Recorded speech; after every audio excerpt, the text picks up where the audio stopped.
જૂનાગઢ જિલ્લાના મેંદરડા તાલુકા પંચાયતના બગડુ ગામના જે આમ આદમી પાર્ટીના જીંતેલા ઉમેદવાર છે સંજય પગઢાળ, તેમની સામે થોડાક દિવસ પહેલાં પોલીસે ગુનો નોંધીને તેની ધરપકડ કરી હતી.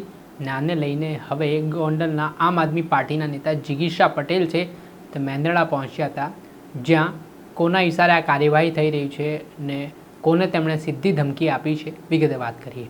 વૈષ્ણવજન તો તેને કહીએ જે પીડ પરાઈ જાનાને રે. દર્શક મિત્રો, નવજીવન ન્યૂઝમાં આપનું સ્વાગત છે. હું છું ફૈઝાન. સ્થાનિક સ્વરાજ્યની ચૂંટણીમાં વખતે આમ આદમી પાર્ટી અને ભારતીય જનતા પાર્ટી વચ્ચે જે પરિણામો આવ્યા તેમાં કેટલાક તાલુકા પંચાયતોમાં સીધી ટક્કર જોવા મળી, કેટલીક જગ્યાએ ટાઈ પડી હોય તેવી સ્થિતિનું નિર્માણ પણ થયું. ત્યારે વાત કરીએ તો મેંદરડા તાલુકા પંચાયતમાં આમ આદમી પાર્ટીના 9 અને ભારતીય જનતા પાર્ટીના 9 એમ 18 સભ્ય જે છે બંને પક્ષે જોવા મળ્યા અને તેના કારણે સ્થિતિ છે તે ટાઈ પડે તેવી હતી.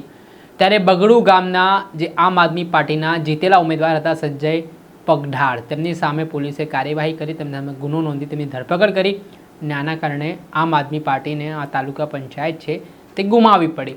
ત્યારે આ બાબતને લઈને આમ આદમી પાર્ટીના નેતા જિગીશા પટેલ છે તેમણે બગડુ ગામના જે સંજય પગઢાળ છે તેમના પરિવારની મુલાકાત લીધી. ત્યારબાદ જે ગામમાં એક વ્યક્તિનો ત્રાસ છે તે વ્યક્તિને સીધી ભાષામાં તેમણે સમજાવ્યું છે ને માપમાં રહેજો, નહીં તો તમારો રસ્તો થઈ જશે. તે પ્રકારની વાત જિગીશા પટેલે કરતા શું કહ્યું તે સાંભળો. નમસ્કાર, હું છું જિગીશા પટેલ. આજે હું અહીંયા ડુંગરપુર જિલ્લા પંચાયતની નીચે આવેલી બગડુ તાલુકા પંચાયતમાં આવેલી છું અને આ છે આણંદપુર ગામ. હવે અહીંયાની તમને બધાને ખબર હશે, થોડા સમયથી અહીંયા તમે છે ને ભારતીય જનતા પાર્ટીની ભવાઈ તમે જોતા હશો કે તાલુકા પંચાયતની અંદર 9 સીટ ભાજપ અને 9 સીટ આમ આદમી પાર્ટી જીતીને આવ્યા પછી તાલુકાના પ્રમુખ પદે બેસાડવાની જ્યારે પ્રમુખ પદની વરણી કરવાની જ્યારે વાત આવી ત્યારે ભારતીય જનતા પાર્ટીના નેજા હેઠળ તંત્રએ ક્યાંક ને ક્યાંક અમારા આમ આદમી પાર્ટીના સંજયભાઈ પાઘરારને ખોટા કેસમાં ફસાવી અને એની ઉપર ખોટા કેસ કરી તેને જેલ હવાલે કરેલા છે. આ બધી ઘટનાક્રમ જોતા તમામ લોકો સમજી શકે એવી ઘટનાક્રમ કે આમ આદમી પાર્ટીના પ્રમુખ ન બનવા દેવા માટે થઈ અને આ ભારતીય જનતા પાર્ટીની આખી આ ભવાઈ એને ઊભી કરેલી છે. હવે આ આખી ભવાઈની અંદર એક આણંદપુર ગામની અંદર હું આજે મુલાકાતે આવી ને તો મને ખબર પડી કે આખી ભવાઈની અંદર એક માણસનો હાથ છે, એ છે દિનિયો દારૂડિયો. આ દિનિયો જે છે જે આખા ગામને દારૂના રવાડે ચડાવવા માટે મથતો હતો અને આખા ગામમાં જે ધાક ધમકી થી પોતાની કહેવાય ને કે પોતાનું વર્ચસ્વ જમાવવા માંગતો હતો, એ દિનિયાને મારે એટલું જ કેવું છે કે દિનિયા માપમાં રહે તો સારી વાત છે.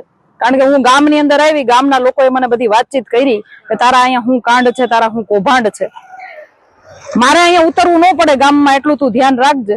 કારણ કે કહેવાય ને કે નાના નાના માણસોને દબાવવા અને નાના નાના માણસોને હેરાન કરવા અને આ બધું તારું છે ને જે બધા તારા કાવા દાવા બંધ કરજે. સાથે સાથે અમારા તાલુકા પંચાયતના સભ્ય ઉપર જે ખોટી ફરિયાદો તારા લીધે તે કરાવી છે, તે હાથે રહીને કરાવી છે, એ ગામમાંથી પણ મને બધા લોકોએ કીધું. એટલે જેવી રીતે હું ગોંડલમાં ગુંડાઓની સામે લડું છું ને એવી રીતે તારા જેવા ગુંડાની સામે લડવા મારે પોતાના ન ઉતરવું પડે એટલું ધ્યાન રાખજે. અને પાટીદાર સમાજમાં ખાસ તારી જે કહેવાય ને કે તારી જે કઈ છે નાટકો તું જે કરે છે પાટીદાર સમાજને દબાવવાના, એટલે હું પાટીદારની દીકરી તરીકે કહું છું કે મમ્મી છે ને કઈ બંગડીયું નથી પહેરી, સીધી રીતે હાલીએ છીએ, સીધી રીતે રહીએ છીએ, તો સીધી રીતે રહેવાનું કરો. જો અમે હાથમાં લઈ લેવું ને બધું તારું તો પછી ગોઈ તો નહીં ચડે. એટલે માપે માપે રહીને જે કઈ થતું હોય કરો, રાજકીય રીતે જે કઈ થતું હોય કરો.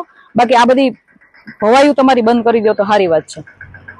હવે જો મને કોઈ એવી ફરિયાદ તારી આ ગામમાંથી આવી એટલે હું પોતે તારી સામે બાઈ હું ચડાવવાની છું, એટલું તું યાદ રાખજે.